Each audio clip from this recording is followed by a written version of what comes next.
So it looks like we're getting a slate of new DC Comics merchandise from McFarlane Toys, but are any of these worth your money? Be sure you stick around until the end, soulmates, because we're going to talk about what we want to see next from McFarlane Toys. If you support what I do, please click subscribe and hit the bell for notification so you don't miss a single video of mine when it comes out. First up on the agenda is something that really blew my mind when I heard about it. McFarlane is bringing back the Super Powers collection. Now, we don't really know a lot about this one because there haven't been all that many pictures. All we have are a couple of them, but from what I can see, it appears that the new characters are going to be based on newer designs. And there's 3 characters in the first wave: Superman, Batman, and Darkseid. And there's even going to be some vehicles. There's the Batwing, and then there's the Supermobile, and these are done in the style of the old Super Powers collection. Based on the sample that we see here, it looks like these are going to be packaged on a Super Powers inspired card, and you look at the front and back of these, it looks almost just like what you saw from back in the day. The Super Powers collection was well before my time, and I only have one action figure from that line. But I am all too happy to get in on the ground floor of what's happening here. And to be honest, I think it's a retro-inspired line done right. This one's going to be a DC Direct release, and you can tell because it's got the DC Direct logo in the top right. And looking at Batman and Superman, these are going to be relatively kind of stiff action figures like the ones that were originally released by Kenner. But as long as they maintain that same flavor and they're very playable and hopefully affordable, I'm going to be very happy. Next up, we've got Superwoman in the Starro wave, another member of the Crime Syndicate. She is now available for pre-order at Target, and her sculpt looks phenomenal.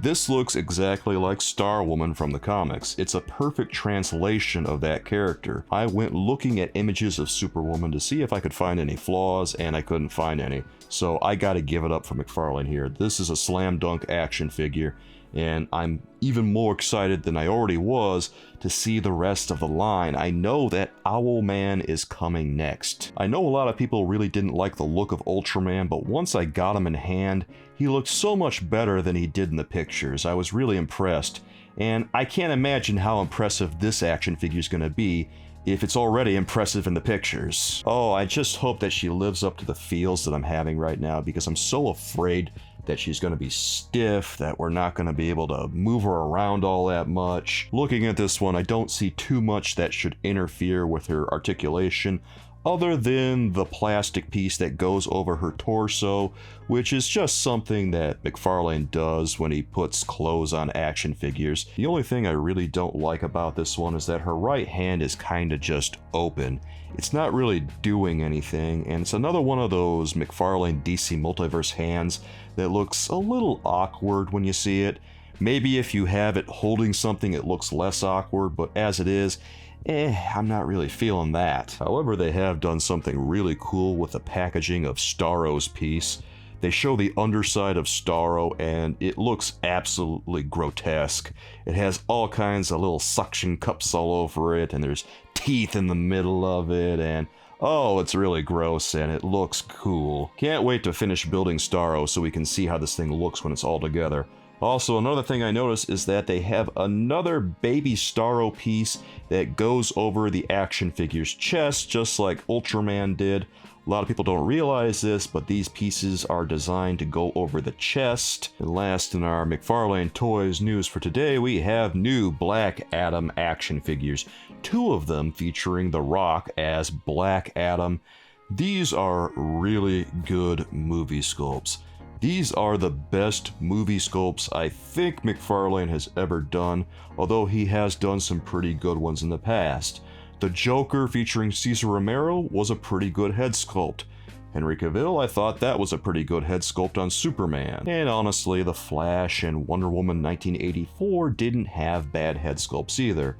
But this is so good. This looks like The Rock just stepped off the movie. When I first saw this shot of the action figure, I legitimately thought for a second that it was a still from the movie, and then I realized no, This is a toy, and it blew my mind. And another thing I've noticed about these Black Adam action figures is that the proportions for the Rock look a lot better than they have over the past couple of years, because when McFarlane first started making movie action figures, they looked a little wonky here and there. The comic book action figures have always looked pretty good, I thought, and I think that's because the 7-inch scale translates a little easier to comic books than it does to movies. That's just my opinion, but obviously on Black Adam, McFarlane has finally figured out the problem, and now we've got such a good movie action figure that it kind of blows away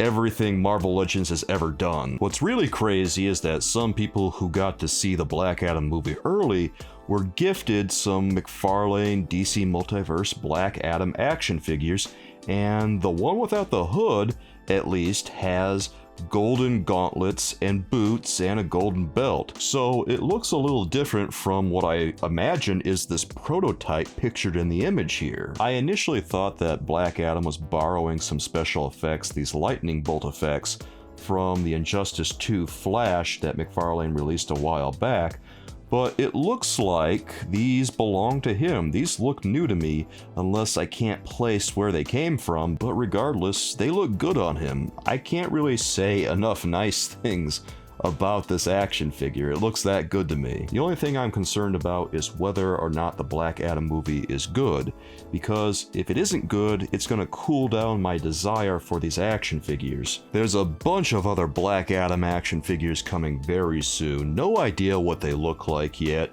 but pretty much every character that we've heard of from the movie, we're going to see in action figure form, and that's really exciting. We're going to see mega figures, we're going to see a bunch of single releases. There's going to be a whole Black Adam line, and I am loving it. Can't wait to see it, guys. Now that we've seen all these upcoming McFarlane DC releases, let's talk about the Super Powers line again and who we would like to see. I would love to see some more of the characters that were in the original Super Powers line. Let's see Wonder Woman, let's see the Flash, and let's see Lex Luthor in a power suit, but let's see them done up in their modern costumes. I would love it. Oh yes. And not just them, let's see Cheetah, let's see Joker, let's see every other character from the show, and then some. Well, Soulmates, what did you think of all these reveals? Are these ones that you're excited about? Are there some that you are excited about, but some you're not? Or do you want all of these just like I do?